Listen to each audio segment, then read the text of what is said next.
यार कभी तुमने सुना है इंडिगो या फिर एयर इंडिया या फिर स्पाइस जेट। यार लाखों लोग इंडियंस के ना रोज़ फ्लाई करते हैं इन्हीं एयर प्लेन्स में और काफ़ी जगह जाते हैं एक जगह से दूसरे जगह। पर कभी तुमने यार सोचा है कि इनमें से भी वर्ल्ड में सबसे ज़्यादा गंदी कौन सी एयरलाइन होगी? अगर नहीं पता तो मैं तुम्हें मिलवाता हूँ रायन एयर से। भाई एक आयरिश लो कटिंग एयरलाइंस है जो फेमस है भाई बिल्कुल इनकी कॉस्ट कटिंग के लिए। क्यों?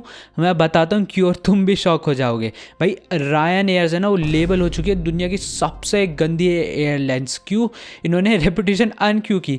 भाई क्योंकि इनकी जो कॉस्ट कटिंग टैक्टिक्स है ना वो इतनी ज़्यादा लेजेंडरी है, इतनी ज़्यादा लेजेंडरी हो चुकी है कि इन्होंने वर्ल्ड की सबसे गंदी एयरलाइंस का भी टैग हासिल कर लिया। तो यार मैं तुम्हें ब्रेक डाउन करके बता दूँ क्यों रायन एयर इतनी ज़्यादा मतलब गंदी और कॉस्ट कटिंग करती है और क्यों पैसेंजर जो है इतना फ्रस्ट्रेटेड है फिर भी यूज़ करते हैं। चलिए शुरू करते हैं। तो यार first chapter, the price that tricks you. भाई रायन एयर्स ना इनक्रेडिबल चीप है। मतलब उनकी कई बार जो टिकट होती है ना वो कम से कम 10 पाउंड की हो जाती है। 10 पाउंड यानी लगा लो 850 रुपये। भाई तो मैं बहुत ही ज़्यादा मजाक लगा रहा होगा ना कि 850 रुपये में हम इधर से उधर एक जगह से फ्लाइट, अगर स्टेट की भी फ्लाइट है तो भाई कितने आराम से लोग अफोर्ड कर पाएंगे। पर ट्रिक क्या है इनकी? Hidden fees.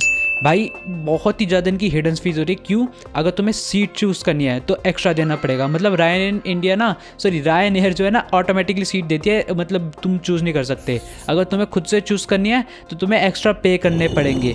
तुम्हें अपने साथ एक टाइनी बैग लाना है तो तुम्हें उसके साथ एक्स्ट्रा पे करना पड़ेगा। अगर तुम कुछ भूल गए, अपना बोर्डिंग पास या फिर होम भूल गए या फिर प्रिंट भूल गए, तो उसके लिए भी तुम्हें एक्स्ट्रा चार्ज करना पड़ेगा। और उनके लिए कम से कम 20 पाउंड कर लेते हैं ये चार्ज। भाई 20 पाउंड यानी भाई 1700 रुपीज़। भाई ये डबल है टिकट से ज़्यादा जस्ट प्रिंट करने के लिए एयरपोर्ट में। और ये जो छोटे छोटे चार्जेस है ना काफ़ी ज़्यादा बड़े हो जाते हैं, जैसे कि ये बैग का प्रिंटिंग भूल गए और काफ़ी सारे और माइक्रो चार्जेस होते हैं जो इटसेल्फ टिकट से लगभग 5 से 10 टाइम हो जाते हैं। इसकी वजह से जो इनके टिकट का एवरेज प्राइस है ना बहुत ही ज़्यादा ऊपर उठ जाता है, जिसकी वजह से बहुत ही ज़्यादा इनको प्रॉफिट हो जाता है और ये अपना टैग भी हासिल कर लिया है वर्ल्ड की सबसे गंदी का। Chapter 2, the customer service nightmare.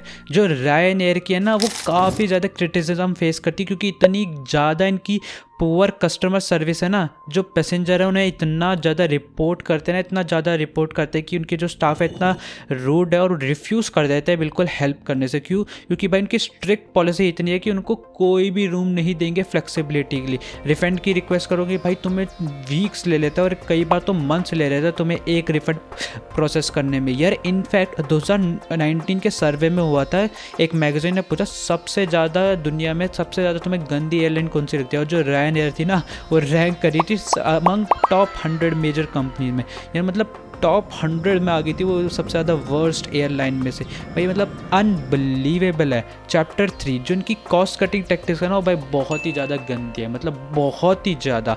Ryan air क्या करती है, अपनी टिकट को बहुत लो कर देती है ताकि लोग ना फटाफट खरीद के आए और देन हिडन चार्ज करते हैं। पर वो इतना लो करती कैसे है टिकट को? यार मनी को बचाने के लिए ना रायन एयर ना काफ़ी ज़्यादा वाइल्ड आइडियाज़ को पुश कर देती है। कैसे कि वो करती है कि कहते हैं कि अगर कोई पैसेंजर कोई वो कर रहा है, टॉयलेट यूज़ कर रहा है तो उनको चार्ज कर देंगे। मतलब तो प्लेन के अंदर वॉशरूम के गए तो तुम्हारे 5 पाउंड कट गए। वो प्रपोज करते हैं कि स्टैंडिंग सीट। क्यों? स्टैंडिंग सीट से क्या होगा कि उनको ना कम जगह देनी पड़ेगी पर पर्सन को, जिससे वो और लोगों को ना एक एयरप्लेन में ठूस पाएंगे, जिसकी वजह से वो और लो कर पाएंगे और ज़्यादा पीपल को कर पाएंगे, यानी इनडायरेक्टली और ज़्यादा प्रॉफिट पे होंगे। यार उन्होंने कई बार एयरक्राफ्ट को ना डिज़ाइन भी ऐसा किया है जो मिनिमलिस्टिक है, उस पर कोई सीट और पॉकेट नहीं है, सिर्फ लिमिटेड है भाई ऑन बोर्डिंग और स्टोरेज के लिए। और रिड्यूस भी करते हैं जैसे क्लीनिंग टाइम, मतलब बिल्कुल हद से ज़्यादा सिंपल ताकि उसको कॉस्ट कटिंग बचा पाए हर जगह पे। Chapter 4, the baggage drama. Ryan air ना बहुत ज़्यादा फेमस है अपने बैगेज ड्रामा के लिए। क्यों? क्योंकि उनकी बैगेज और पॉलिसी इतनी ज़्यादा स्ट्रिक्ट और इनफेमस हो चुकी है ना कि तुम अगर कैबिन बैग से एक्सीड कर दे तो इतना सा भी, मतलब लगा लो 1 सेंटीमीटर 1 मिलीमीटर भी तुम एक्सीड कर देते हो ना तो वो ना क्या कहते हैं तुम्हें फ़ाइन मार देती है कस्टमर को। मतलब इतनी ज़्यादा फ़ाइन होता है कि वो एक्चुअल टिकट के कॉस्ट से ही ज़्यादा हो जाता है, जो काफ़ी सारे ट्रैवल के ना स्ट्रेसफुल होता है। क्यों? क्योंकि वो चूज़ करते हैं रायन एयर को क्योंकि उनकी चीप टिकट है और बोर्डिंग गेट के सामने ना उन्हें एक्स्ट्रा पे करनी पड़ती है फ़ी, क्योंकि उनका लगेज काफ़ी ज़्यादा भार हो जाता है, मतलब उनकी जो साइज़ से है और वो छोड़ भी नहीं सकते ये। क्योंकि now 5th point, despite still. यार वो बहुत ज़्यादा पॉपुलर रायन एयर। क्यों? क्योंकि ना सरप्राइजिंगली इन सारे क्रिटिसिज्म के बाद ना रायन एयर रिमेन करती है one of the Europe busiest airline. क्यों? क्योंकि जो उनकी लो फेयर्स है ना और उनका जो बजट है वो अट्रैक्ट करता है मैनी ट्रैवल।